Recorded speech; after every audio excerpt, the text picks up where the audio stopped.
Thank you very much to the Clemens Center for your support of our event here. Okay, so as you can see on the schedule, this morning is going to involve a little bit of self-reflection on Def's part. Some of you got a taste of that in Claire and I's breakout session yesterday afternoon. And being at our 5-year point, we're really taking a look at the organization, where we've come from and where we're going, more importantly. So you'll hear a host of kind of new initiatives over the morning, and we'll start off with our Executive Director, Jim Perkins, unveiling a couple of those.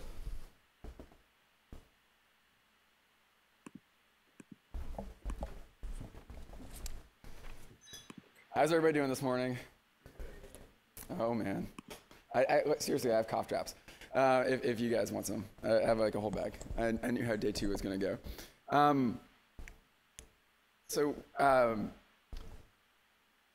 If you're not fully aware, this is our 5th anniversary, and I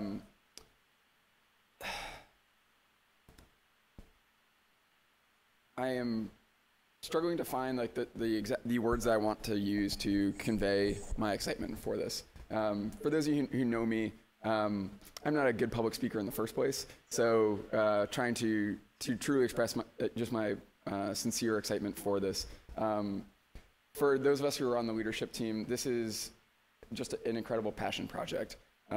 We are now in the 5th iteration of something that came 5 years ago as a loose idea that people wanted to prototype, and we've just continued to build on that. To Steve's point, we have said this before, and I'm sure most people here who are familiar with entrepreneurship and startups are well versed in the fact that the 5-year milestone, it is celebration worthy because of the fact that 90% of startups fail within the first 5 years. Many of them sort of fail immediately if they incorporate and then sort of lose steam. Some of them take a little while longer. Some of them get acquired, and that's great. But that rare breed of that 10% that go on after that, after 5 years to not just survive but to thrive, that means that there's something special and something that has really resonated with their members in this case. And while we think about that for ourselves, it's really just reflecting on the fact that where we started at, how we got to here, that has made this year's event that much more special. It's this annual conference. It is a celebration, and it is rightly so also an inflection point. It's a chance for us to think about where we want to go from here. You know, now that we have demonstrated that we are growing and thriving, where do we want to go in the next 5 and even 10 years? As we try to figure out how we can continue to build on this upward trajectory as the leading network in national security innovation, for us it's just relevant to think about where we came from as an organization, thinking back to our roots. What got us here, and where do we want to go from there? For me, I look back to the first annual conference in Chicago, and I think of the founding team. I think of Ben Coleman, Tony Hatala, Roxanne Bra, Lindsay Rodman, more people than I can count.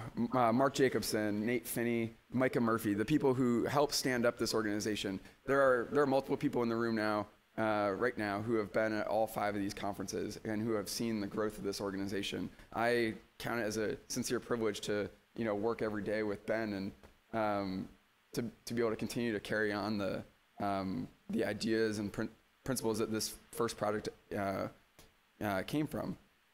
And understanding what they wanted to create helps us understand where we want to go. They wanted to create a place where we could inspire, connect, and empower the network of grassroots innovators from across the worldwide defense enterprise, not just one service, not just one country, but to really pull together people from outside, or from all elements of this entire broad network to come together to cross-pollinate ideas, to catalyze innovation, and to really just accelerate the things that people already saw at individual levels, but to pull them out of their silos of excellence and to really create new, better teams to take on these tough problems that we're facing with the sort of insufferable bureaucracy that limits our capability.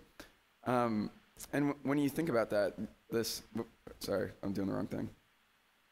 When you think about what they want to do, even just understanding who we are, call it organizational self-awareness. You can't know where you want to go unless you know where you are, and you also need to know who you are. And our logo is one of the things about that. So the leadership team has been thinking about this for quite a long time, actually, because our logo doesn't reflect anything about who we are and what we do. It was a prototype. It was that minimum viable product to get us started 5 years ago. But now that we have iterated and figured out and refined what we are as an organization, we've really come to figure out what the VRIN, the valuable, rare, inimitable, and non-replicable elements of our organization are, and it's this network. It lets us reflect the fact that as we move forward, we can remember where we came from. And with a simple change of our logo, we start to clearly identify and articulate what we stand for. You're laughing about something. I don't know what that is. No, don't worry about it. Something just caught my eye. But we are not forgetting where we came from, and we've incorporated many of the elements of our old logo into the new one. But by better reflecting who we are as an organization and what we do, we are not the DIUX. We aren't here to make money and to make deals. We are here to empower a network of virtuous insurgents, as Dave Barno and Nora called us last year. And our true strength lies in the power of that network. To Ori's points yesterday about being the starfish within the spider, that is where our power comes from. Our power comes from the diversity that we bring together, the diverse perspectives from geography, demography, professions, industries, branches of service.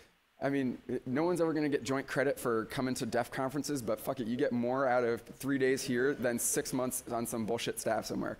And that's what is special about this. You learn more about how to solve problems and diverse perspectives here than just about anywhere else. And just simply reflecting that, damn it, I keep doing the same thing. Sorry, I don't know how to use my own slide flipper. I'm just trying to scroll through my notes because I've got a lot to cover and I didn't rehearse very well. Like I said, I'm not a very good public speaker. But with this new clarity and understanding of where we are, the next question of this inflection point is, where do we want to go and how do we want to get there?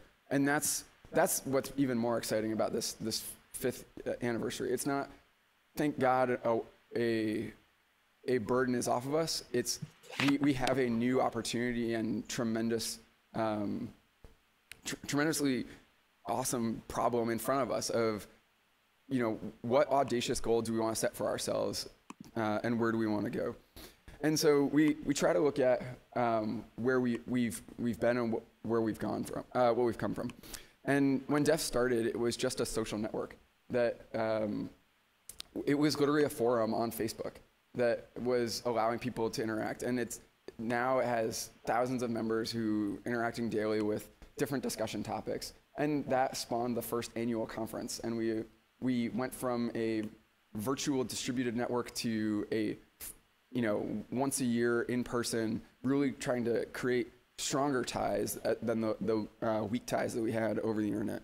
And the energy from that first conference led to DEFX events in Hampton Roads, Virginia, and Annapolis, Maryland, which, once again, it went divergent again. We started to democratize the ability to pull people together out of their silos. And that that energy fed back into the next year's annual conference, where we added a new layer of this, of being able to truly empower innovators through our first innovation competition. And we were the ones that led the way with that. And now you see, whether it's in the Navy with the Athena project or the Marine Corps' innovation challenges, how this has changed and rippled out across the network. The next year, we added on, we went divergent again and started to distribute the network even more locally. We continue to focus again on creating more grassroots innovators by creating the Agoras, which is how I first got into DEF. I'm a byproduct of this fantastic organization. I'm proud to say that. By doing that, we reseeded the roots of our organization to continue to, connect more people directly, personally, on a regular basis to the best parts of our organization. And then I'm incredibly proud for this past year, we were able to leverage the network in another new way to once again empower people through what we formerly called the Cloud Advisory. After multiple iterations of prototypes, we created a formal mechanism so that senior leaders from across the national security arena could come to DEF and tap into our unused resources of brain power and capabilities of people who were just sitting on the sidelines, eager and chomping at the bit to take on these tough problems of, helping the DI/UX grow and succeed, or personnel management reform, or whatever other projects Kelly McCoy has been kicking ass on and pulling together our network for. And so we've been trying to figure out, at the 5th year mark, how do we do it again? How do we reconfigure our resources to create another new layer for DEF to pull people together again? And we started to look at just where we've gone, or how we came from our humble beginnings and got to this. We just saw these different layers piling onto each other, and had to do some really deep thinking, had to pull in a lot of perspectives in this. And I'm incredibly grateful for the people who we were able to involve in this. This year, the leadership team is bigger than it's ever been. We have more people invested in the growth and sustainment of this network than ever before. I just mentioned Kelly McCoy being the Cloud Advisory Director. Jen Savada, sitting in the back, is our new DEFX Program Director, and she's been just coordinating it and helping out to create those grassroots or those local innovation events, which is something that is incredibly valuable for our network because of the fact that having to recreate the wheel every time or not having any helping hand as a startup, I mean, that's what each one of those events are. It's a minimum viable product in their own right. And many of them have gone on to iterate multiple times.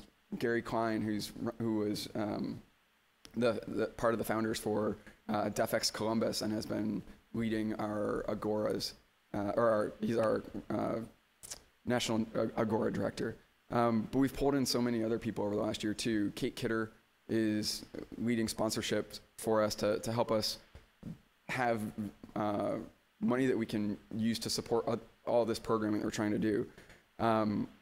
Chloe, I cannot pronounce her last name, it's Polish, I'm sorry. She has joined the team in the last 4 months and is just taking up half the burden of all of the operations management that we were having to do between everyone else on the leadership team. And you can see there are countless other people on there that I unfortunately simply cannot enumerate, but so many people are making this this conference, this network grow and thrive. And we realize with that it truly is the people of this network that are incredibly important and valuable. And that nugget of truth was something that we continued to look at for a while.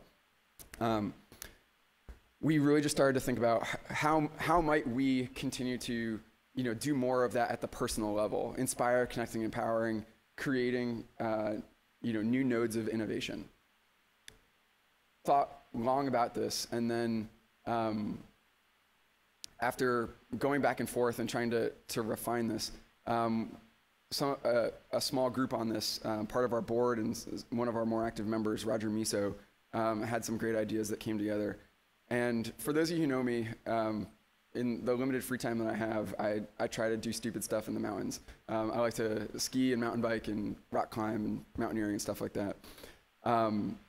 And the American Alpine Club has this program called the Live Your Dream Grant. And you don't have to be a world-class mountaineer to ask for a scholarship to go do something. You can be, very humble about trying to just take on your own adventure. And this is all about creating inspiration at the amateur level, and for DEF to really think about how we can continue to create these grassroots nodes of innovation in national security. That's where we need to be. We need to be funding and supporting not just projects with our innovation competition, but people, because people are where innovation begins. And so we started to look at some programs that were opportunities for this. And there are some that are up there that you can see, whether it's well-known ones like Stanford Ignite or programs at the Harvard iLab, but even more broadly, what types of experiences or activities would help create an impact or change you transformatively into a catalyst for innovation in national security? The Consumer Electronics Show or the Future Festival, all these are just simple opportunities of places where we currently are not able to reach out. No one's ever going to be sent TDY to just go spend a few days at one of these events or conferences, trying to get an opportunity to go to one of these programs that's formally sanctioned. That's just a barrier that most of us aren't going to be overcome. But the power of DEF is that people understand the value of those things, and we have a network broad enough to be able to support that. And so this year we are taking on this new audacious challenge of being able to catalyze innovation, and we're calling it the DEF Firestarter program. We want to light some spark in a few people and light fires all over the world. New catalysts of innovation. That's what we want to start with our limited resources to really truly invest in the people that are going to be to be the future innovators in national security. That's what we want to do. We want to find what your mountain is, and we want to help you climb it. And so, oh man, those slides are supposed to be hidden. Starting in October, we're going to be taking in applications for this program, and the criteria are relatively wide open. We want you to tell us what is going to be that transformative experience. Those are what we've laid out so far are just some examples. But the power of the network is that you're smarter than any of us. You can tell us what is going to be that transformative experience, and we want to give you up to $5,000 to help you make that happen. And then we want to follow up with you and hear all about it. And we want you to share your experience so that we can continue to do this to make you a more powerful catalyst for innovation in your network. There's going to be more details posted to the website if they're not already live. We've been having some weird technical issues. As you can tell, we may not be great about technology these days.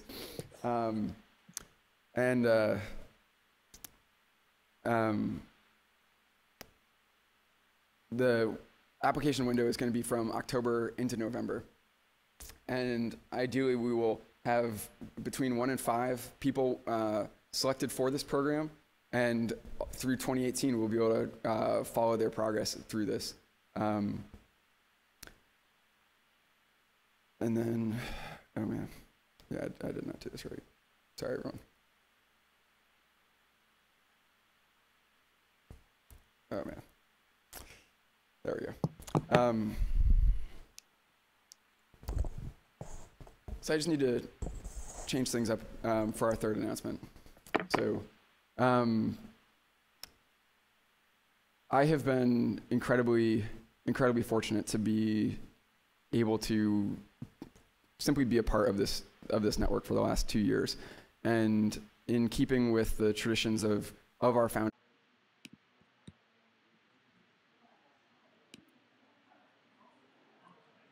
What?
Really? That's awesome.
which is a little strange, but they're here.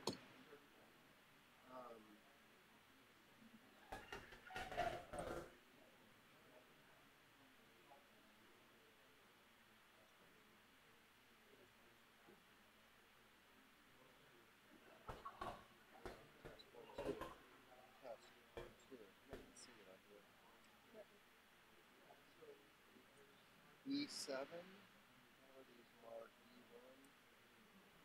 Where's that? Got one. You got Might check 1,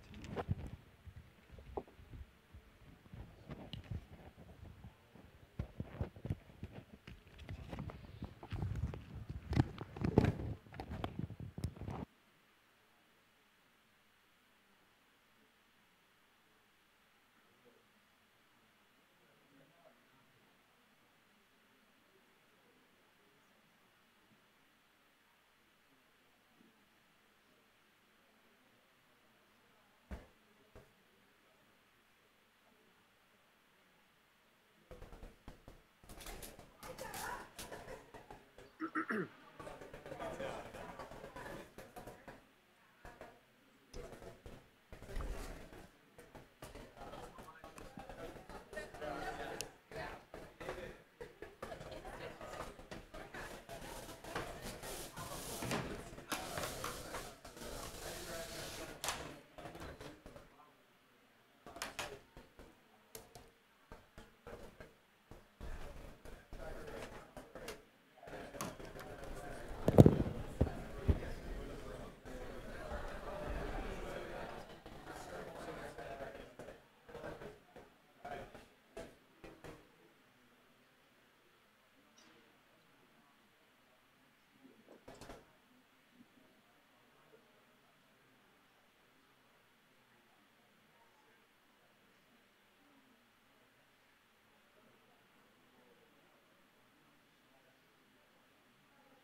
That you don't have a mute. No, no mute, no mute. Yeah.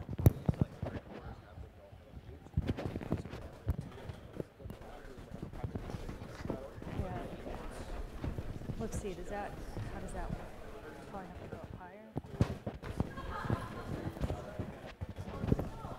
I just have to talk loud. I'm talking quiet right now because I don't want to broadcast. Just gonna say test that full volume. Test, test, test. Oh, I hate talking louder than that. Test, test, test. Okay.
All right. You guys, Lila's got an announcement.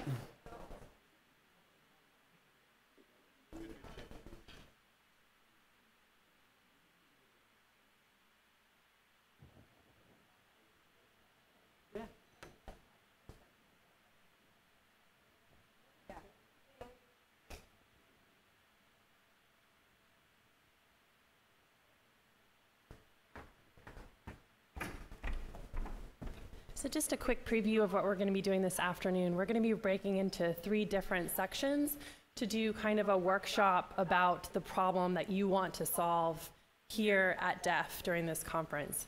And so I was hoping that I need an idea of how many people are going to be in my room. We're going to do a design thinking kind of session where we're breaking the overall picture down. You guys will choose what problem you want to solve and then how you want to solve it. So I have a sign-up sheet over on the wall if you want to be in my session. Please just put your name down. That way I can kind of judge how the flow is going to go for you. So I will see you later. Thank you.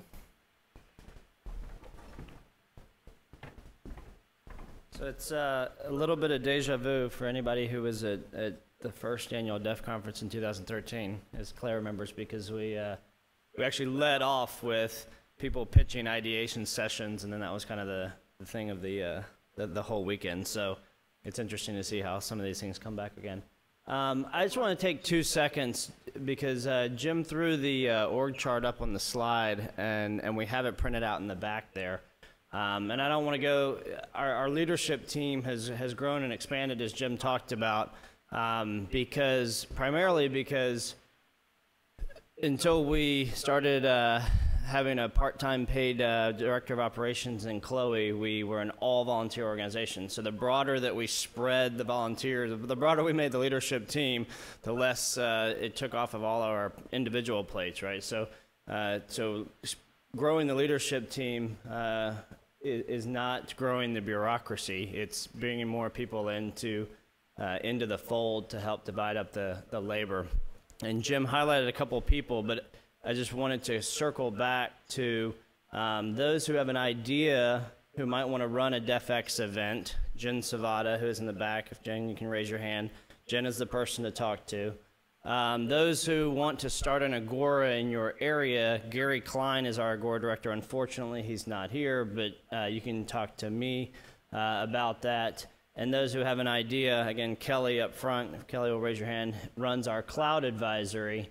And so he is the guy, if you've got an idea that you want this distributed network to kind of crunch on post-conference, he's the guy to talk to. So I highlight those people because, again, we want to make those people accessible to you, which is also why we kind of presented the organizational chart back there, so that you know who to talk to about different things that you might want to do with DEF within the network.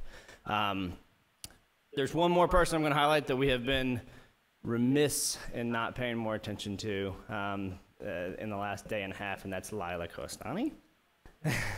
So Lila, yes, we're gonna do a round of applause before and after for Lila.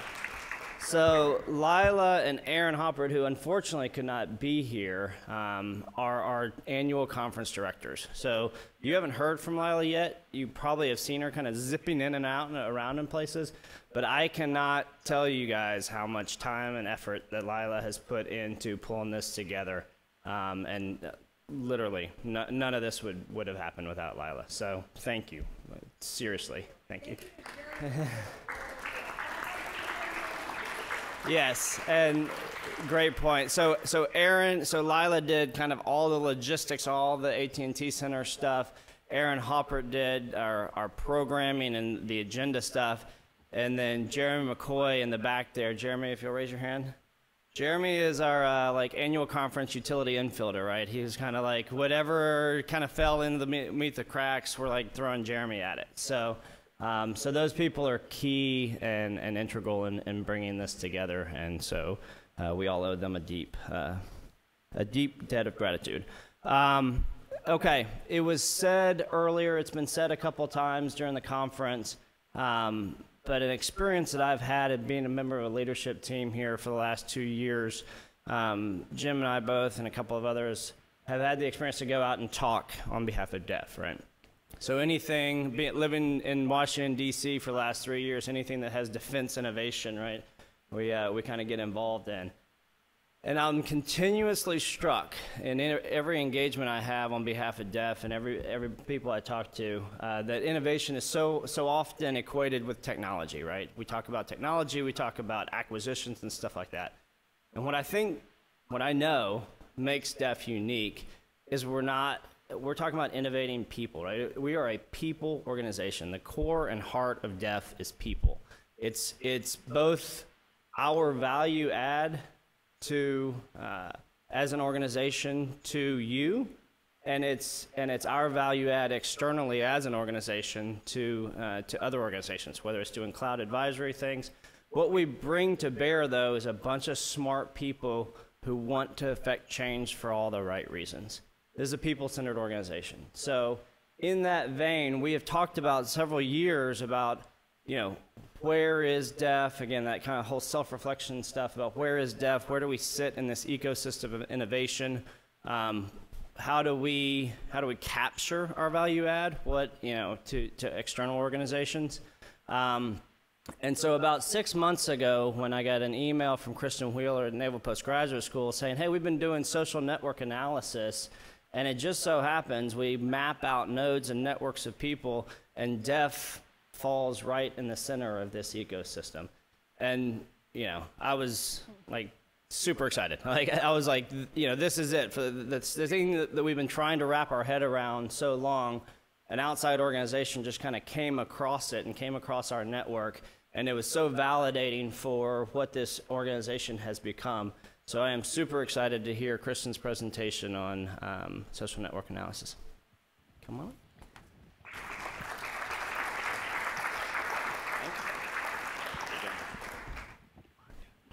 Yes. Hi, everyone. I'm Kristen Wheeler. A little background, I'm a lieutenant commander in the Navy. I'm a surface warfare officer by trade, dabbled in information operations a little bit, but I retire in 6 months, so this is kind of like my legacy. This has been my passion project for the last 17 months. So I started off prior enlisted, joined the Navy in March of 1998. I don't know how many of you guys remember the TV show Sequest. Anybody? That was my show, right? That's why I joined the Navy. And when I went to the recruiter and they said, what kind of job do you want? I said, I want something that's science and research related, because they've got to have a Sequest in the Navy, right? And they don't.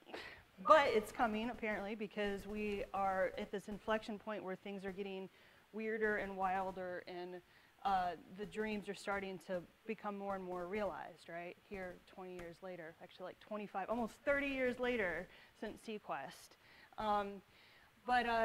So after that, I went to, my first ship was USS Cole, was an E4 there when we got hit, which completely changed my whole view of the entire world. Like, you mean there's people out there that want to kill us? And so joining the Navy went from more of college money to a calling, and picked up and got picked up for officer after that. Was in Newport, Rhode Island for a year. University of Minnesota, where I studied Middle Eastern studies, political science, learned Arabic, learned this thing called deconstructive theory, which completely shifted the way I think about everything now. And then went to my first ship, USS. Well, my first ship as an officer, second ship, USS Nassau, where I went to engineering, so sonar tech, Middle Eastern political science background, steam engineering. That's how the SWO that's how it works as a SWO, to be diversified. And it was there that I learned how to become comfortable with things that I'm really uncomfortable with, which is engineering, numbers, math, procedures. I didn't understand any of it, but learned it and learned how to get comfortable with that kind of stuff. And then the next one, I went to Iraq, where I did information operations with the 42nd Military Police Brigade at a detainee facility with 26,000 Iraqi detainees. It's a far stretch from being a SWO. But it was there that I learned to be confident in being creative and different. So if anybody knows anything about information operations, it's all about the human sphere, the human network. and understanding how to influence behaviors. So I learned a lot about that. And then I went back to the ship, USS Whidbey Island, navigation. We were in the yards the whole time. We have sailors that are running amok because they don't have a normal day job anymore. So I had to get creative on how to keep sailors occupied and out of jail. And then the next tour was back to information operations on a provincial reconstruction team in Afghanistan, where I was able to hone those skills of the human terrain and understanding how to influence behavior. Went back to department head school, back to combat, or no, I went to Navy postgraduate school, and everything changed after that. Here, who here does not know about the Naval Postgraduate School? Is there anybody? One, thank goodness. So the Naval Postgraduate School has been kind of deemed the school for Jedis. And I might be a little biased, a little partial, but I believe it. They have it's one of 2 military research facilities, the other one being AFIT, the Air Force Institute of Technology. But at Naval Postgraduate School, I like to brag because it's Army, Navy, Air Force, Marine, Coast Guard, Police Department, Fire Department, Homeland Security, 260 international officers from 60 different countries. Like, it's really a unique place where people study all kinds of things. One of the things that I learned there was social network analysis. Through the Defense Analysis Department starting in 2011. So I am not one of the coding nerds. So if you have coding nerd questions, I probably can't answer them.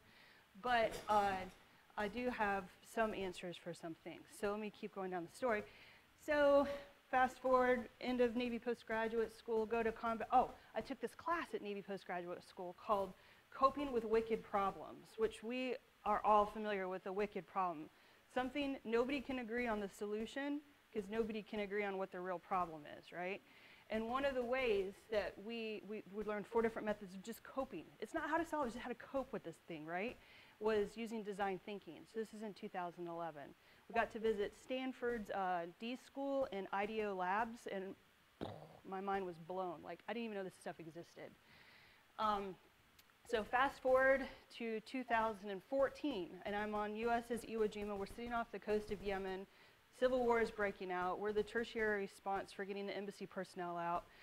And I'm just having one of those crap days. So I Googled Navy, IDEO to see what's out there. The Athena Project. Who in here has heard of the Athena Project?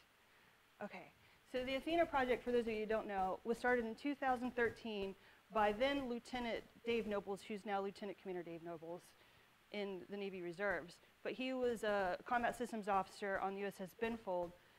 If you haven't met him, please, at some time in your life, find Dave Nobles and meet this guy, because he is one of the most dynamic personalities I've ever met in my life.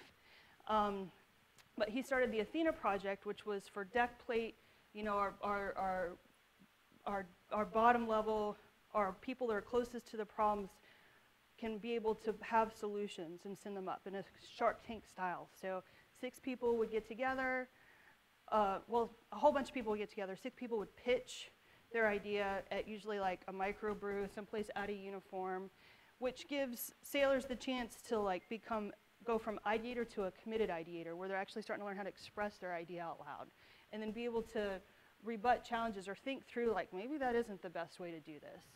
And it's awesome because it helps our sailors start owning the problems instead of it like, oh, Big Navy will fix it. Big Navy ain't gonna fix it. These are our problems to solve. So down the Athena path I went. It ended up coming to a really interesting intersect where Dave Nobles introduced me to Dr. Maura Sullivan, who was the Director of Strategy and Innovation for the Secretary of the Navy at the time. And I ended up getting picked up to be on the Naval Innovation Advisory Council in 2016. And one of the things, we got to do a lot of exploration. All this stuff's really coming to fruition out of 2013, which, by the way, was the same time DEF came to be. 13 was really an inflection point. And I met, for every one new person I met, I would run into 4 of the same people, which told us like, oh, this is great. I love running into these people that I really enjoy being around, but the ecosphere is too small, which led to a conversation of, how could we map this out and understand our ecosphere, right? Which led to funded research at Naval Postgraduate School, which is what I'm going to share with you guys. So let me first say, the project was introduced from the NIAC, the Naval Innovation Advisory Council. It's funded through NRP, and this is still ongoing research with the Deputy Undersecretary of the Navy for Management and that's where the Director of Strategy and Innovation lies under there. And because this is preliminary research, requests for copies have to be made through the Navy Postgraduate. You can do it through me, through the Navy Postgraduate School, and then it'll go to Des and M's office because this still is ongoing research. Should be concluded within the next couple months. And the preliminary findings here do not represent the official position of anybody, including the Navy, so legally bound to say that. So what is social network analysis? At Navy Postgraduate School, there's the defense analysis where all the snake eaters go to get their master's degree. There's a lot of Army SOF in there. And they use, Dan Cunningham, Sean Edwardson, and Murphy are all social network analysis at the Navy Postgraduate School. And they've used this stuff traditionally to dismantle insurgencies, dark networks, right? And so if we can map out bad networks, why can't we map out the good networks too? But basically, social network is just mapping this stuff out. You know, we're using very specialized tools, very specialized software, and then coming up with some images, hopefully with reliable data. So our strategy is, what are people talking about? Who are the people in this innovation ecosphere? And how might we visualize these networks? And how can we use this data to mobilize a virtuous insurgency? Because instead of dismantling an insurgency, we're wanting to grow it. So it's a little bit of a different practice. So we started with, what are people reading? What are people publishing? What are people talking about? And we collected 1,348 articles from 9 different sites. They all are associated with innovation. Like, that was the scraping mechanism that we used, was innovation.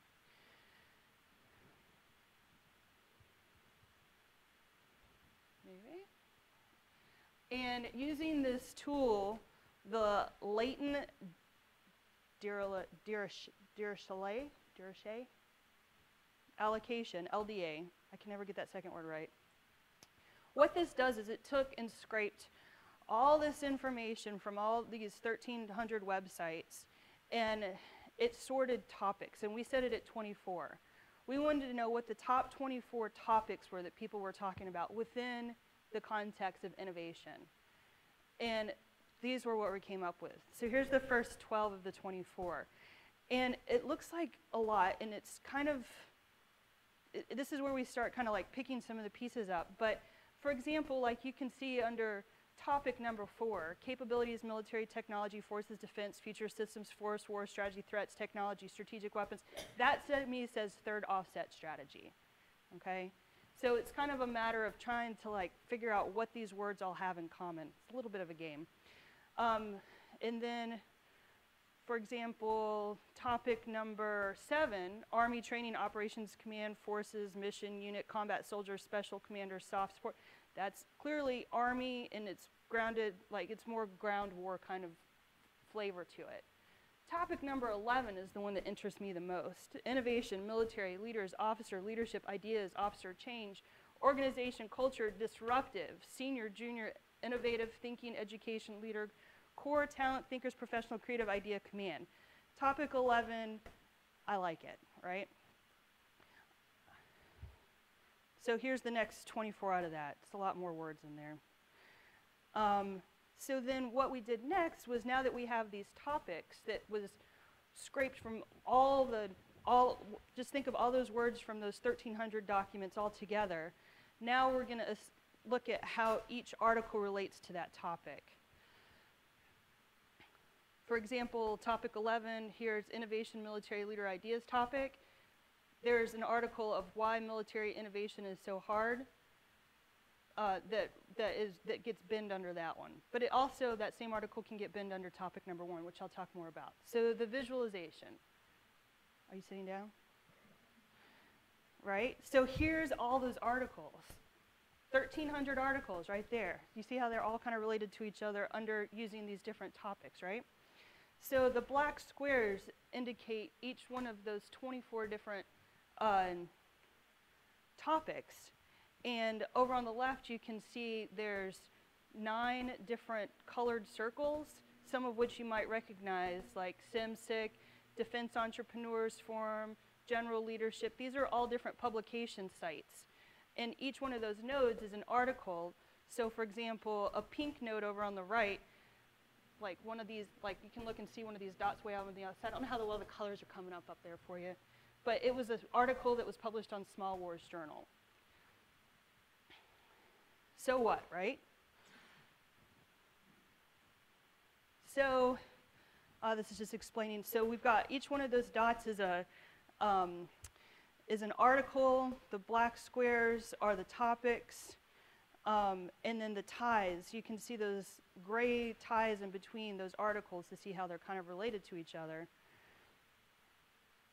So topic number 1, we call this one Skittles. And this is a showing of how so many people from different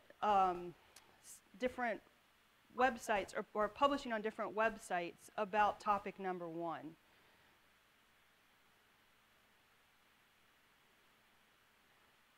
So so sample articles, we're going to go with the 5 Costs of Military Innovation, a War on the Rocks article.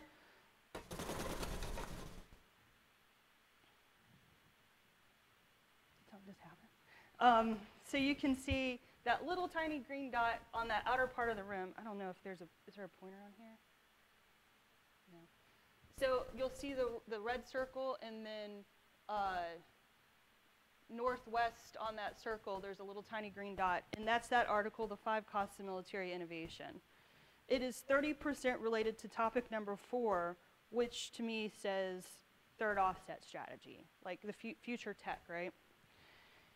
And then it's also related to topic number 1, 25%, which is more philosophical strategy.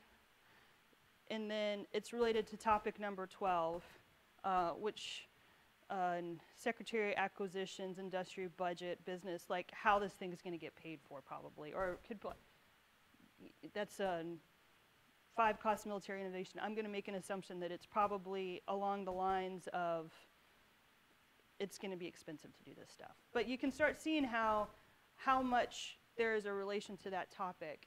From a social network analysis standpoint, anything above 10% is noteworthy. So the Mike and Ike's, everybody know Mike and Ike's, it's like 2 colors in the box, right? So that's why we called this one Mike and Ike's, because it's not really too skittly. It's very homogenistic. It's very centralized and similar, as a contrast to see how much people are talking about one topic. So this topic right here has to do, I think it's topic number 5, yep.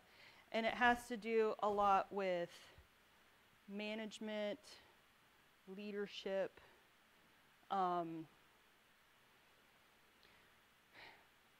got some words down there a little bit later, but it's also primarily from Sean's blog, Sean Heritage. I don't know if you guys know the blog Connecting the Dots. Sean Heritage is a Navy captain. He puts a blog out there.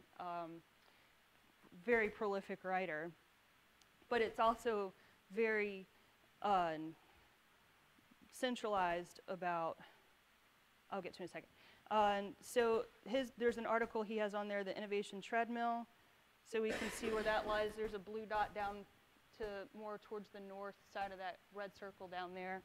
And because it's his article, clearly it's more related to topic 5, 41%. So here's the salient terms: team, time, people, opportunity, things, personal, command, great leader, making leaders opportunities.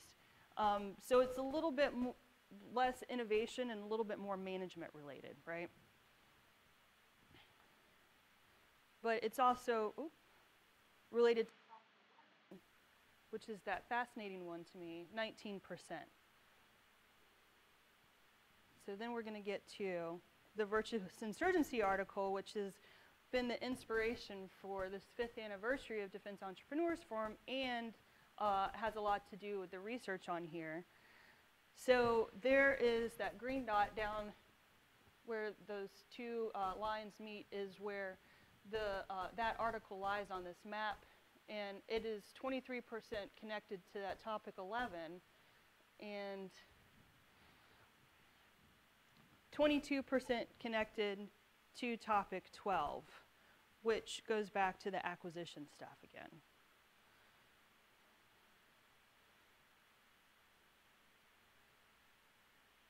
So what we can kind of gather from a lot of this stuff, like now that we've got maps, we've got to figure out what it is that we need to do. So the first part, I think, is kind of figuring out what are we not publishing about, or where are articles not being written. I like to look for the gaps. So topic 11, though I find tremendously fascinating to this culture right here, it's got a great deal of publishing about it, but it needs more.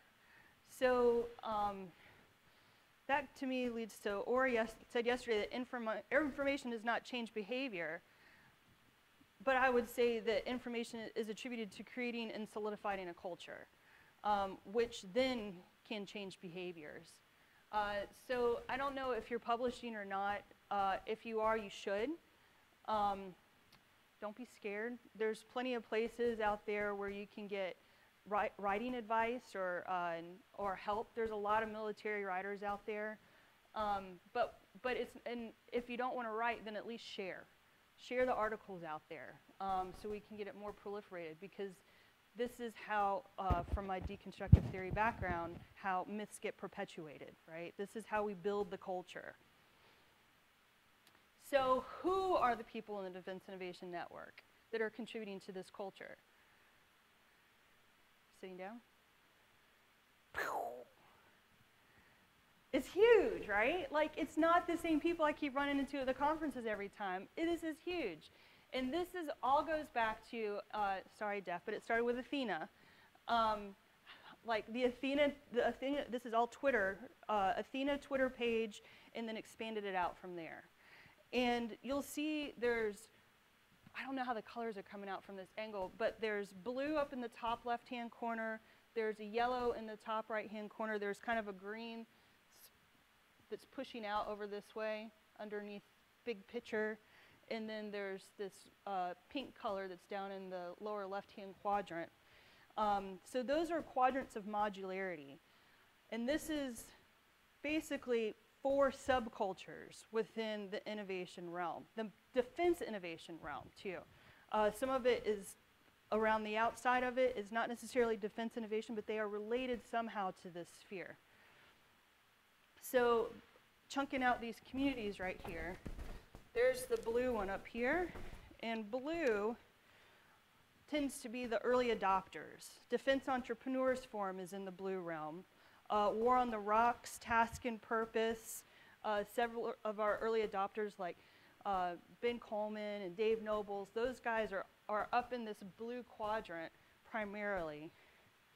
And then the next one is the yellow, which tends to be Navy, Military Times, Sean's blog's in there, the CNO's Rapid Innovation Cell. So it's very much more centralized around Navy type of innovation things. And let me go back and say, do you see how spread out this is? This is loose ties too. This is not centralized. Whereas when you go back and you look at the blue, you see how clustered and tight it is together? Those are people that are talking to each other regularly. Like, those are people that are networked in together. That's a tight community. Whereas this one is very loose. So it's not a tight community, but there are connections.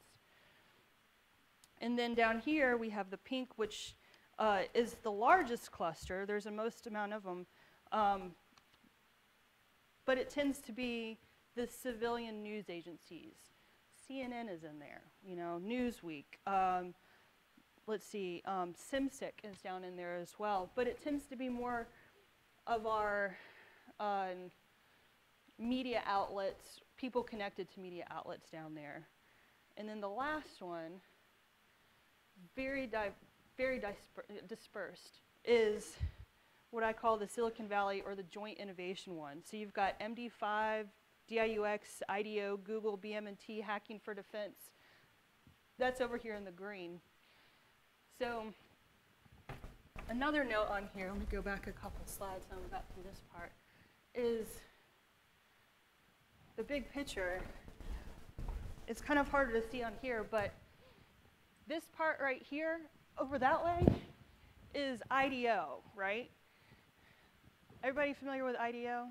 Anybody not familiar with IDEO? IDEO was founded by David Kelly a long time ago. David Kelly invented this wonderful contraption called the mouse that allows us to interface with our computers, right? And then he went on to form Stanford's D School, and is also attributed to being the godfather of design thinking, right? So this guy in IDEO Labs over here is like about as creative and productive as you're going to get when it comes to design and producing new things. Over here is Defense Acquisition University's Twitter page. Could they be any further apart from each other? And so it's wildly important for these nodes in the middle to be able to help connect the green offshoot over here to AFCEA and to acquisitions and those kind of things, because they are very separate from each other. And even though a lot of our early adopters are over here, they're those big circle nodes towards the middle, and they're connected to the green. So that's where DEF becomes instrumental in being able to connect things like IDEO to Defense Acquisition University. So here is where the DEF conference Twitter page lies. It's realm of influence on here right now, as of 4 days ago. As you can see, there's a lot of blue. There's a little bit of yellow touching on there, not very much green. There's some, and not a whole lot of pink. What this tells me, I asked the question again, like, what are the gaps? Where are we not hitting, right? So to me, this is a strategy for, who's the marketing person? Like, here's where you're not hitting. Do you want to get, if you want to get more into mainstream press, then you got to start hitting those pink nodes. And who are the pink nodes that are already in your network? And how can you use this? Like, there's a few pink nodes down at the bottom. I would find out who those people are and start talking to them and figure out how you can expand more down into the pink network. And then the green network, there's a few nodes in there, and you'll see there's like a big circle. I wish I had a dot on here. There's a yellow circle in the middle. These are all either people or organizations. These are Twitter handles. But you'll see there's a big green node down at the bottom. Who is that? Like, that is an interesting thing right there. And like, I want to know who that is and how I can leverage their network. So here are some of the key Twitter accounts on here. DEF Conference has 320 connections. DIUX has 169 in this network. Colab Jax, let's see, War on the Rocks. We got to get these up, right? And then the subgroups over there are the colors. So like 0 is blue, 1 is yellow, 2 is pink, and 3 is green. You can see there's a lot of zeros on there. And then I can take and zoom in on the model. And here we have Naval Institute, is that light blue one in the middle. And you can kind of see how they're related to other nodes in there. We can also take a peek and see who some of the other major players are. Like there's Troy Peterson on there, Michael Madrid I see. There's Rich Walsh. USA Today is a huge node in the middle for some reason. That's curious. Here's BM&T Partners in the middle over here. That's a pretty critical node to be able to reach into the green sphere. MD5, they are very green. Like MD5, I was so glad to see the partnership between them because that is huge to be able to get more of that green ecosphere in there. So, if I made this presentation again next year, what would it look like? My hope is that it'll be more Skittles instead of less Mike and Ike when I showed that one. You know, there's a lot of blue. DEF is very much in the blue centric. We need to get the red and the yellow and the green, make it more colorful in there. How can we grow? Like, what is the strategy that we could build off this? The moral of the story is we need to write more, we need to connect more, we need to do more. And I'm very interested in what your insights are because this is ongoing research right now, so would love to hear what you guys have to say. And then here's all the folks that have been working on this. Bill Huff, where's Bill? Bill is the thesis student that's working this project right now. He cannot officially collect any data. He's still going through the internal review board process, IRB, if anybody's ever done research. It's one of the most glorious parts of research. But I'm not on IRB, so you can come talk to me. And that's all I have. So.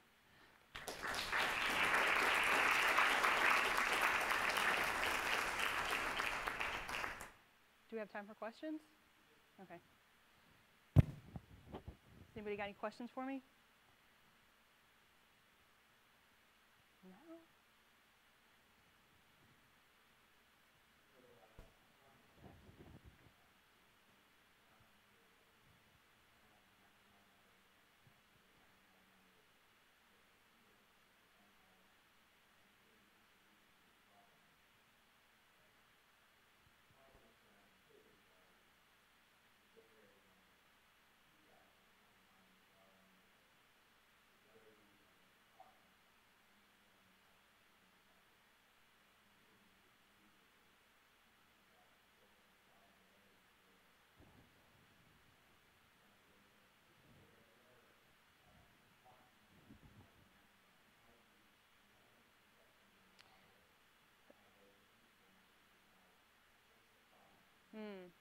So I concentrate more on the influence realm than I have on the what the problem is to be solved realm, which is kind of up to Defense Entrepreneurs Forum.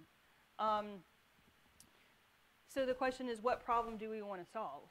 And I don't want to speak on behalf of DEF, but one of the things that I would, if I was on the DEF board, that I want to tackle is how do we increase the numbers at these conferences, right? So if that's a problem, I don't know what specific problem you're getting at, like that we're solving on this one. I'm just going to use that as an example. To increase attendance, to increase wide variety of different types of attendees, I would say would be indicative of what type of Twitter network you have. That may or may not be the correlation, but I tend to think that there is a correlation between that.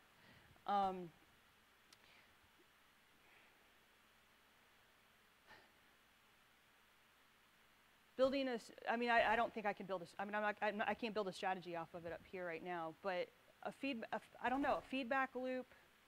Ask me your question one more time.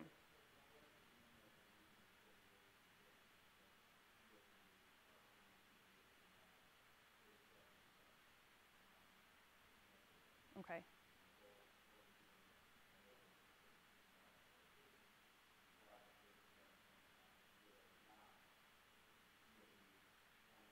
Okay.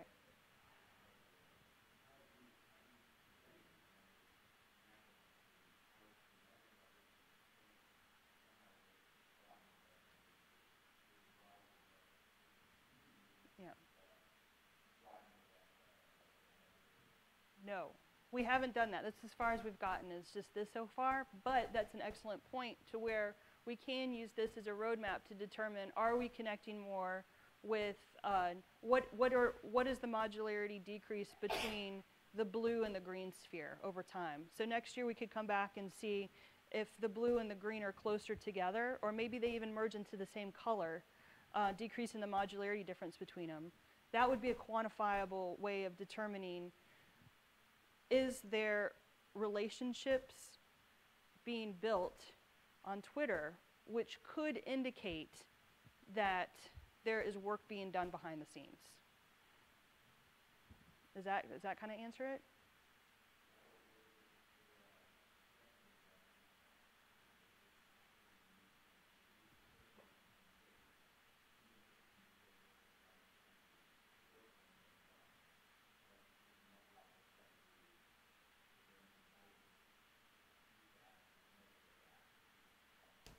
I don't know if I can quantify that one with Twitter. No. But maybe there's another way we can explore. No.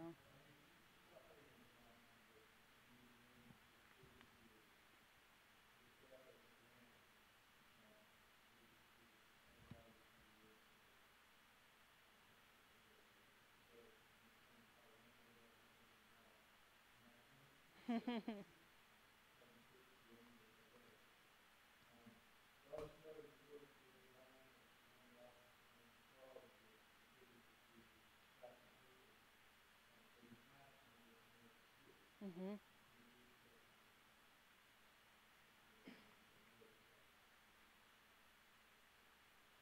Yes, sir.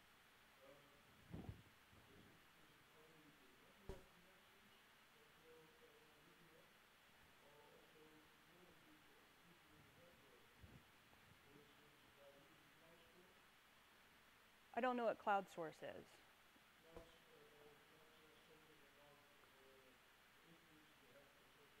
Oh, we haven't gotten that far. Yeah. So this model doesn't show it. One of the models that's being worked on right now is using Twitter again, but not just like follows, but retweets and messages back and forth. So there's an actual like action between those two rather than just a follow, which is way more meaningful if you're actually like taking the time to put, you know, letters on a tweet and send it to that person. Is way more indicative of a stronger tie, whereas just a follow is a pretty weak tie, but it exists. So, and then if both are following, so the weakest tie is just one person following. The next tie is both people are following each other, and then if there's retweets of each other, you know, each one of those kind of like increase the strength of the tie between them. So.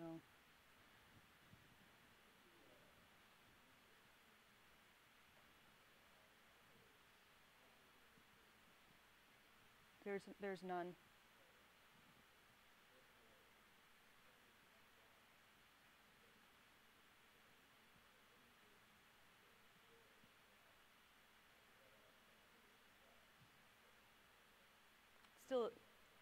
It's still an innovation article. But if you're talking about innovation sucks in Afghanistan, which is different than innovation sucks in the Pentagon, it'll key in on two different topics in that regard. But yeah, it's not attributed to positive or negative for or against. It's very non-biased in that way. And there are some things that we still have to work out. I mean, granted, this is like preliminary findings, this is ongoing research. And one of the things is the scraping mechanism on there. On a few of them, it scraped the blogs, or the things that people write at the end, whereas some of them just scraped the article. So there is some stuff that we're still parsing out of there. But when it comes to positive or negative, like I'm not quite sure what we have to gain yet by that one. So no, I'm doing a mobile game app. Yeah.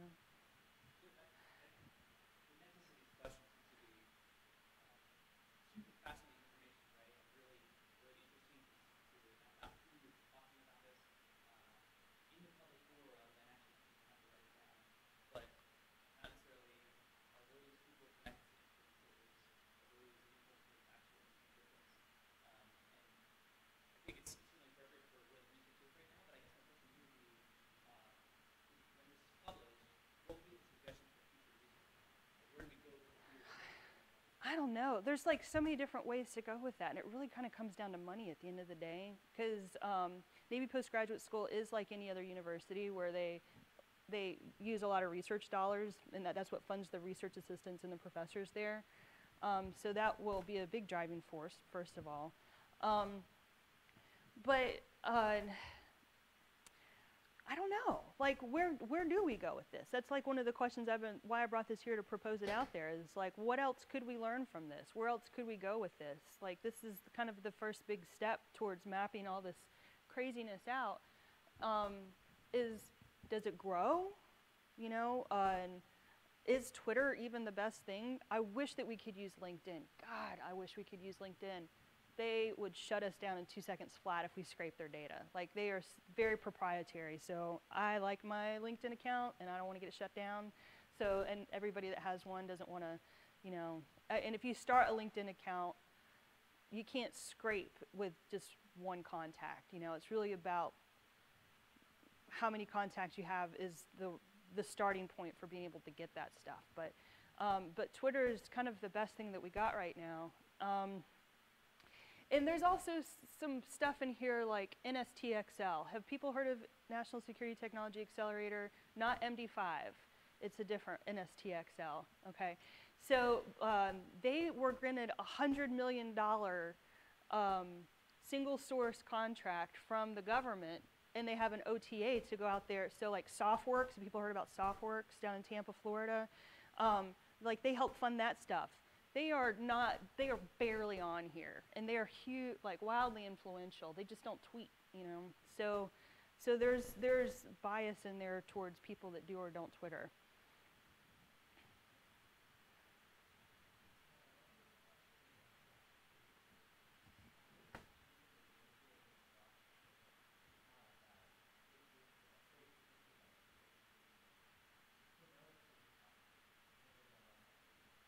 Oh, really? That's good news. Yeah. Bring it, LinkedIn. One more.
Yeah, yeah, I'd agree with that. But going back to the spider and the starfish, like somebody wants to, I mean, this is huge right here, right? And it started with early adopters that put their necks out there and got schwacked a few times, but they started growing this network, and then after that, it came down to people like me who were just like searching for the tribe. I didn't even know this stuff existed until I Googled IDO Common Navy, and then I plugged myself right in there. And there's a lot of people like that too that were just searching. And then the last group, and there's layers of them, are the ones that are like, I don't know, like I don't know about this weird disruptive stuff. It's not in the hierarchy. What's going to happen to me? Like, are the lateral ties going to hurt me, right?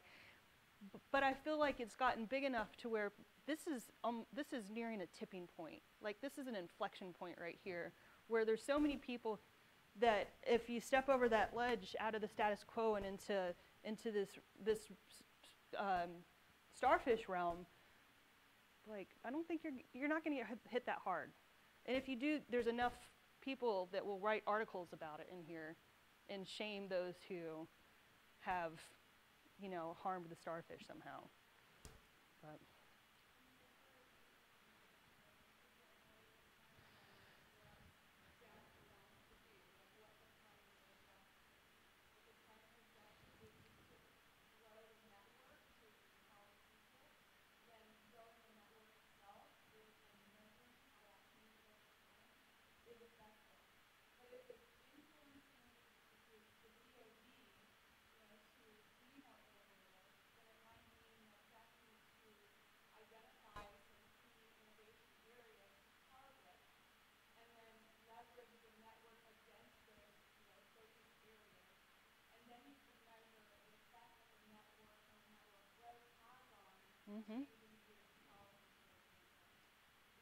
Absolutely. Yeah, and I would say both.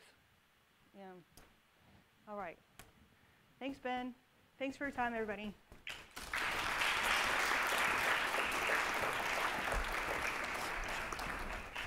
All right, there seems to be a lot of interest and traction around that topic. So I'll once again plug for if you would like to continue that conversation in an ideation session this afternoon, I think that would be a great topic. And if one person votes for the sticky, everybody can vote with the sticky because that's how we're going to kind of wicker out the top topics. So if you would like to continue this conversation in your ideation session, please put that on the board in the back. All right, in this continuing vein of kind of like where do we go from here, what does the future of DEF look like, I'm going to bring up the DEF Director of Membership, Kristen Hajduk, who is going to talk to you about other initiatives that we have going on and how we are continuing to adapt and evolve the organization going forward.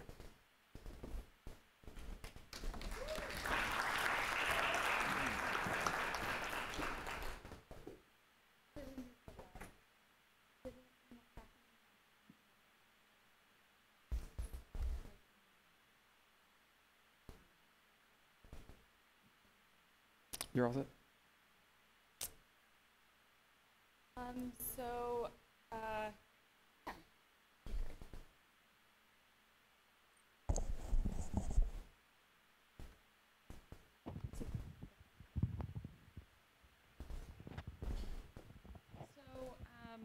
I am the Director of Membership. I'm the first DEF Director of Membership. The leadership team asked me to come on board last year under the idea that if DEF is a member-driven organization, then perhaps we should have a Director of Membership. Thank you. So I have spent about the last year talking with their board, talking with their leadership, talking with members like you, and we have rolled out a couple of initiatives in this first year, but this is probably what we've been working towards for the last year. So I won't belabor this point. Ben and Jim have already talked a lot about what DEF has accomplished over the last 5 years. This is just a quick and dirty timeline of the last 5, some of the major milestones that DEF has achieved. Again, this revolves around our 3 main programs, which is our annual conference that you guys are participating in right now. Thank you very much. Our DEFX DCs, or our DEFX events that are regional events, and they're typically on an annual basis as well. And our agoras that are localized, and they're meant to address topics that are specific to your local area and your own interests. They are typically informal and sort of a happy hour setting, so everyone can make sure that their best ideas happen when they're on their 3rd beer. Again, this is just kind of an overview of some of the things that we've achieved. As of yesterday, I think we've given over $20K to different innovators, and this is one of the programs that Jim highlighted this morning that we are trying to continue. And I think what you'll see is one of the major through lines here is all of these programs that we are developing are for members to help them reach out, connect. If you have a problem, you find someone with a solution, or if you have a potential solution, you find someone who can benefit from it. So how did I get involved in DEF? So this is my personal DEF story. It's the one I know best, so I decided to share it today. I actually am a big nerd. I have been in academia for most of my career, and I have worked mostly on special operations and counterterrorism issues.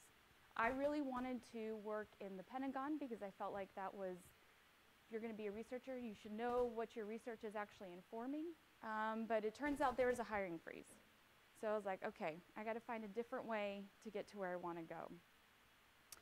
So there is an assistant directorate within the Office of the Secretary of Defense for Policy called Special Operations and Low Intensity Conflict. That is the office that I wanted to work in. So I decided that I was going to start crashing their holiday parties. And so for about 2 years of crashing their holiday parties and showing up and talking to them, I actually joined Solic through an IPA. So it was through my think tank. One of the first issues that they asked me to work on was an ongoing initiative that the department was working on called the Women in Service Review that ended up being closely tied with Secretary Carter's Force of the Future initiative. So I get a call from a former DEF member, or fellow DEF member and board member, Josh Marcuse, and he says, so we really want to hear what you think about the personnel policy and personnel structure in the Pentagon, and we need you to come. But we don't have any money, and we're not really sure what's going to happen at the end. I was like, count me in. So it turns out I wasn't the only one who was passionate about the DoD personnel system and personnel policies. There was about 24 of us that showed up casually dressed. We all took the day off from work. We showed up at the Pentagon Library, and we did a lot of this. We did a lot of discussing and thinking and networking. And in that picture, you see me, confused probably at that point. We have Lindsay Rodman, who's one of our founding members, and of course you guys see Ben in the middle there, looking equally concentrating on something, I'm sure. So why were we there? Because this person in the middle is Brad Carson. He was at the time the Undersecretary of Defense for Personnel and Readiness. He came into our meeting and he said, whatever you tell me I need to do, I will do it and I will fight for it. He said, you are the population of people that are most affected by these policies, and therefore I will listen to what you have to say. So for most of us, that was really all we needed to hear. And in this picture in the forefront here is Miriam Krieger, who is a big DEF contributor as well.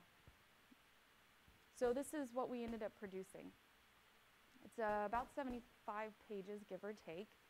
It was a report that we put together on our spare time. We gave it to the Undersecretary. It ended up being submitted to the Secretary of Defense as the third of 3 parts of the report. In whole, it was not changed in any way, shape, or form. Secretary Carter rolled out the Force of the Future initiative. Many of our initiatives were included, and we received special acknowledgement. I was working on my own side gig at the time. It was a nonprofit called No Exceptions. It was meant to advocate for opening all military occupational specialties to women. I will talk about it ad nauseum if you'd like to later. But I also have a YouTube video because this was the beginning of my presentation from last year's annual conference. If you have any questions, we could talk about that offline. But this is what DEF has done for many people, is it has augmented the ideas and things that I have tried to work on during my day job by allowing me to reach out to people who have other ideas, want to contribute, and want to find a solution. And so DEF is often sort of that lifeline that people have to make sure, am I totally crazy? Are these ideas really possible? You know, my director would not send my packages up. He would cancel my meetings. Clearly, he didn't think it was a good idea that I was trying to reach out across the department. So having a resource like DEF was a huge advantage and made it a significant impact. So why am I telling you this story? When I was brought on board, we were trying to figure out how can we help DEF? How can we help DEF members fulfill the DEF mission?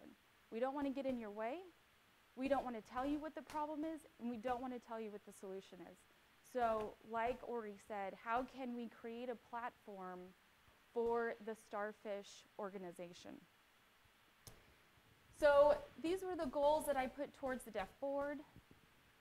We can go into them in detail if you'd like. But the question that we get asked most often is, what does it mean to be a DEF member? Which is a totally legitimate question. So I've come up with a handy list that you can check and let me know if you think this sounds familiar. You might be a defender if you have more than one business card. Do you have a side hustle? Do you have a personal card? I have 4 in my bag right now. One of them is my DEF card. So, if your superior colleague has talked about your strong opinions in a meeting, you have at least one innovation-related book in your Kindle at any given time. You find yourself asking why or why not in a business meeting. When someone says, I don't think we should do this, and you say why, and they're stumped because they've never been questioned before, you might be a defender. Because you carry colored sticky notes in your bag, or your desk, or your junk drawer, or your nightstand. I know that sticky notes have proliferated in my world since I have become a deaf member. You have cursed the DoD acquisition and procurement process. You might be a defender. If you are thinking about your next career opportunity right now, you might be a defender. If your ideas get better with every happy hour drink you have, you might be a defender. If you jump at opportunities to introduce and connect friends and colleagues, and if you bring your deaf notebook with you to capture your ideas. So yesterday, when we did our breakout session, we talked about the 3 different personas in deaf. You know, I think when I talk to people about what deaf is who are introduced to it for the first time, they're like, well, you know, it's a little unclear. You've got military people, and you've got policymakers, and you've got, you know, startup community folks, and I'm not really sure what deaf is. Those communities are not the through line of deaf. The through line of deaf is each of these communities have recognized that there are major breakthroughs that can be made if we find economies of interest and we lean on each other's advantages. And that's why people come to deaf, because they're all looking for that connection that can help them make whatever breakthrough they're looking to make. So deaf is trying to flesh out what that structure looks like that allows you, the members, to reach out to each other, to find the equities that you have, and to make strides together. So, to that end, we are announcing a membership plan, and becoming a member with an annual fee is officially how you become a deaf member. You don't have to be a member to participate, but there are obvious advantages, including you get discounts to events, your agoras are free, and you will have access to our Slack channel, our newsletter, and your activities, your achievements, your writing will all be featured in deaf media and on our website.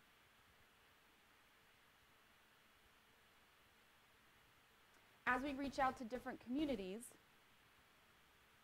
we will have different levels of people to contribute to deaf, and each of those levels will have corresponding value. So our connector level starts at a $250 fee. This is usually for people who like contributing to deaf, who want to help deaf make strides. We have semi-annual workshops that deaf leadership gets together and talks about what we need to do and how we need to move forward. That is $250 a year. We have an Empower level for folks who are on our board or who serve an advisory role for deaf. That's around $500 a year. And of course, we have Entrepreneur level for people who want to have an outstanding impact on deaf.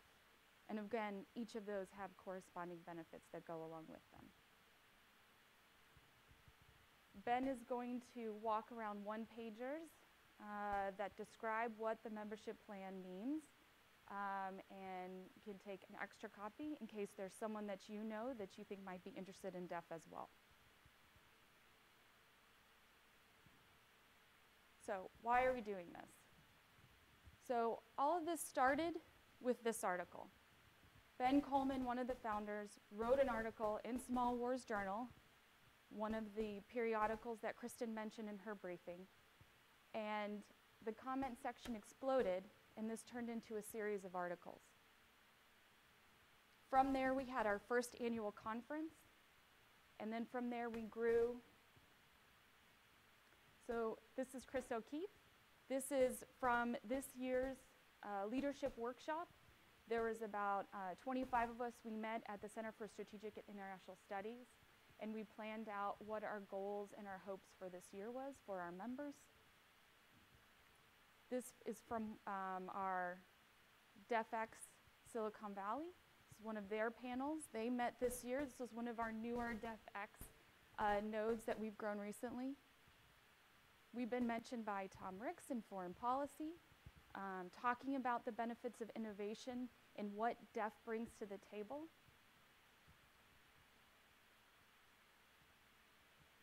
More conferences, more meetings, more sharing. This is cut out from Dave and Nora's article about DEF on More on the Rocks. And they talked about us as helping solve national security problems from the bottom up. Again, more ideation, more discussion, more iteration. What does it mean? What are the problems and how can we solve them? This is our own inimitable Justin giving a presentation in one of our previous innovation challenges. This is from our last annual conference. This was at Chicago. We've also spawned several blogs. Grounded Curiosity is the Australia blog. The DEFers that represent us over there have started their own blog. We also have one of our DEF members, Joe Byerly. He started a blog called From the Green Notebook.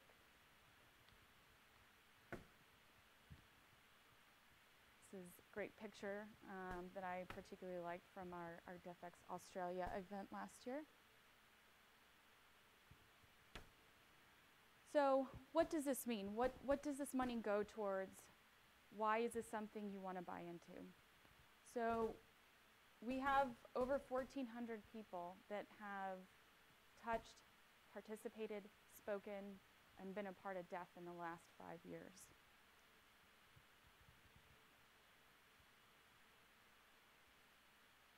We hope to provide more agoras, more DefX DCs, but we also want to fully flesh out our online infrastructure that is meant for the membership.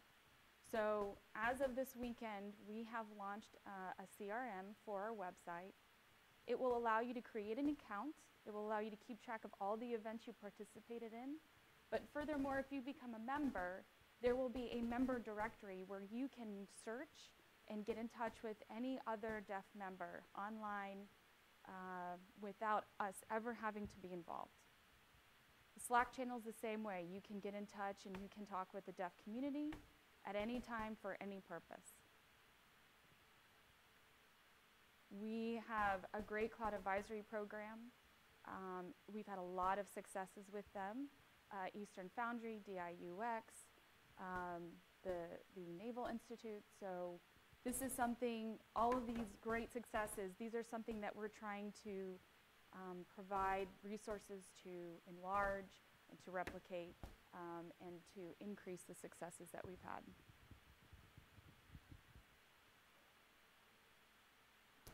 We have a consulting company that is working with us on a pro bono basis next year to help us flesh out our business model and to help us make sure that the way we are growing, the direction that we are growing is the right direction, right? We do not want to be a brick and mortar organization. We want to be an organization that works specifically for and towards the membership.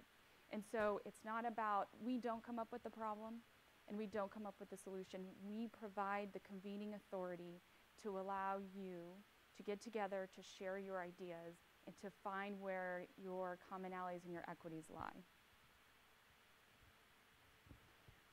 So I am, Ori Brofman started with the Dallas theme song.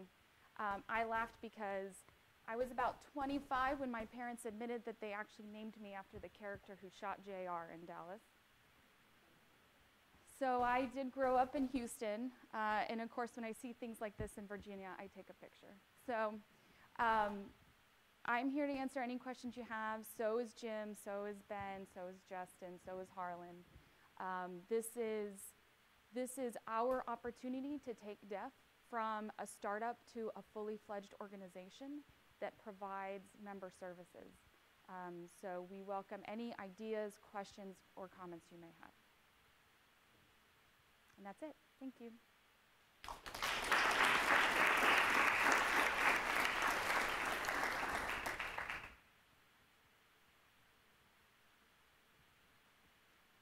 You can't be making it this easy. No?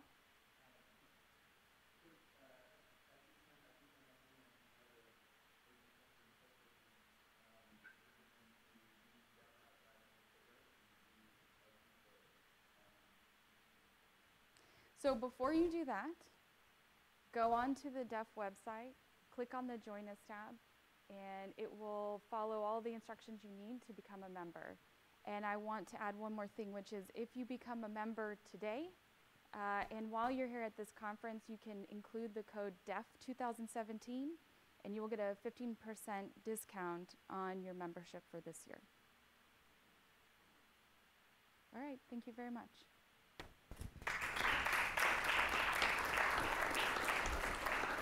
Yes.